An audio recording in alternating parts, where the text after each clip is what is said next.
আসসালামু আলাইকুম। আজ রবিবার 10 জ্যৈষ্ঠ 6 জিলহজ 24 মে। বাংলাদেশ বেতার রাজশাহী। স্থানীয় সংবাদ পড়ছি মাহমুদ শওকত। রাজশাহীতে খুব শীঘ্রই আন্তর্জাতিক মানের ফুটবল ও ক্রিকেট টুর্নামেন্ট আয়োজনের উদ্যোগ নেওয়া হচ্ছে। ইতিমধ্যে এ বিষয়ে নীতি নির্ধারণী পর্যায়ে আলোচনা হয়েছে বলে জানিয়েছেন ভূমিমন্ত্রী মিজানুর রহমান মিনু। দীর্ঘদিনের প্রত্যাশা পূরণ এবং স্থানীয় ক্রীড়াঙ্গনকে বিশ্বমঞ্চে তুলে ধরার লক্ষ্যেই এই উদ্যোগ নেওয়া হচ্ছে।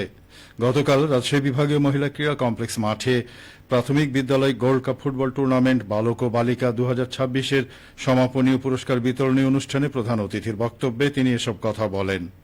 ভূমিমন্ত্রী বলেন, বিশ্বের বড় বড় খেলোয়াড়রা কঠোর পরিশ্রমের মাধ্যমে সাফল্যের শিখরে পৌঁছেছেন। জীবনে সফলতা পেতে হলে সুনির্দিষ্ট লক্ষ্য নির্ধারণ, আত্মবিশ্বাস বজায় রাখা এবং নিয়মিত কঠোর অনুশীলনের বিকল্প নেই। তিনি আরও বলেন, রাজশাহীতে বিকেএসপি থাকায় নতুন প্রতিভাবান খেলোয়াড়রা উন্নত প্রশিক্ষণ ও সুযোগ পাচ্ছে।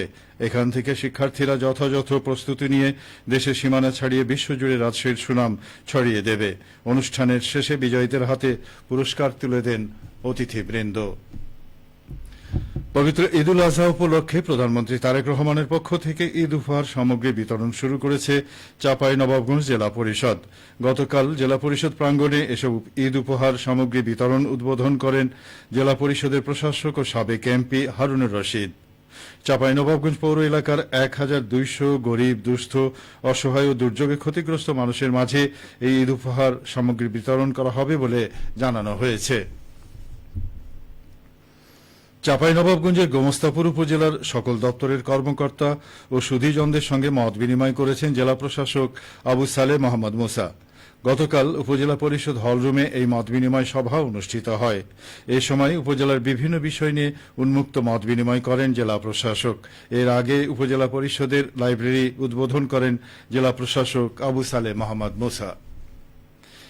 নাটোর পৌরসভার নগর সমন্বয় কমিটির সভা অনুষ্ঠিত হয়েছে। গতকাল পৌরসভা মিলনায়তনে অনুষ্ঠিত সভায় সভাপতিত্ব করেন নাটোর পৌরসভার প্রশাসক ও স্থানীয় সরকার বিভাগের উপপরিচালক মোহাম্মদ আরিফ হোসেন। সভায় পৌর প্রশাসক বলেন, সকলের সহযোগিতায় পৌরসভার কার্যক্রমকে গতিশীল করা হবে, নাগরিক সেবার মান বৃদ্ধিতে পদক্ষেপ গ্রহণ করা হবে। সভায় চলমান নাগরিক সেবার মান বৃদ্ধিতে করণীয় সম্পর্কে সদস্যবৃন্দ তাদের মতামত উপস্থাপন করেন। সভায় পৌরসভা এলাকার বর্জ্য অপসারণ, সড়কের অবৈধ দখলমুক্ত করা এবং যানজট নিরসন বিষয়ে আলোচনা ও সিদ্ধান্ত গ্রহণ করা হয়। এছাড়া সভায় তামাক ও তামাকজাত দ্রব্য নিয়ন্ত্রণে জোরদারকরণ এবং জন্ম মৃত্যু নিবন্ধন কার্যক্রম গতিশীল করার ব্যাপারে সিদ্ধান্ত গ্রহণ করা হয়।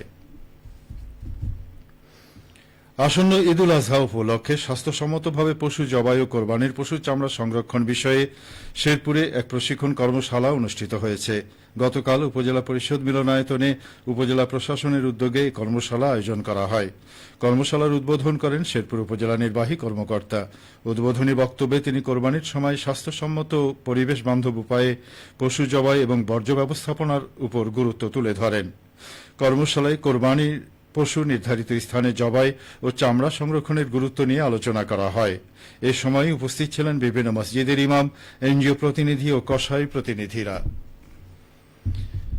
বগুড়ার সাংবাদিকদের পেশাগত দক্ষতা উন্নয়নে 3 দিনব্যাপী এআই ও ফ্যাক্ট চেকিং বিষয়ক প্রশিক্ষণ অনুষ্ঠিত হয়েছে। গতকাল শহরের রোটারি ক্লাব ভেন্যুতে সমাপনী অনুষ্ঠানের মাধ্যমে প্রশিক্ষণের সমাপ্তি ঘোষণা করা হয়। তথ্য সম্প্রচার মন্ত্রণালয়ের সহযোগিতায় প্রেস ইনস্টিটিউট বাংলাদেশ পিআইবি এ প্রশিক্ষণের আয়োজন করে।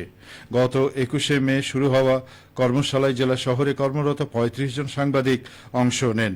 সমাপনী অনুষ্ঠানে প্রধান অতিথি ছিলেন জেলা পরিষদের প্রশাসক AKM আহসানুল তৈয়ব জাকির। তিনি প্রশিক্ষণে অংশ নেয়া সাংবাদিকদের হাতে সনদপত্র তুলে দেন। এ সময় তিনি বলেন, ডিজিটাল যুগে কৃত্রিম বুদ্ধিমত্তা এআই গুরুত্বপূর্ণ প্রযুক্তি হিসেবে আবির্ভূত হলেও এর অপব্যবহারের ঝুঁকিও বাড়ছে।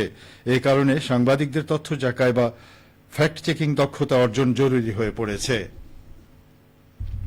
পাবনার বেড়া উপজেলায় অবৈধভাবে বালু ও মাটি উত্তোলনের বিরুদ্ধে অভিযান চালিয়েছে উপজেলা পরিষদ। এ সময় এক ব্যক্তিকে 50,000 টাকা অর্থদণ্ড প্রদান করেছে ভ্রাম্যমাণ আদালত।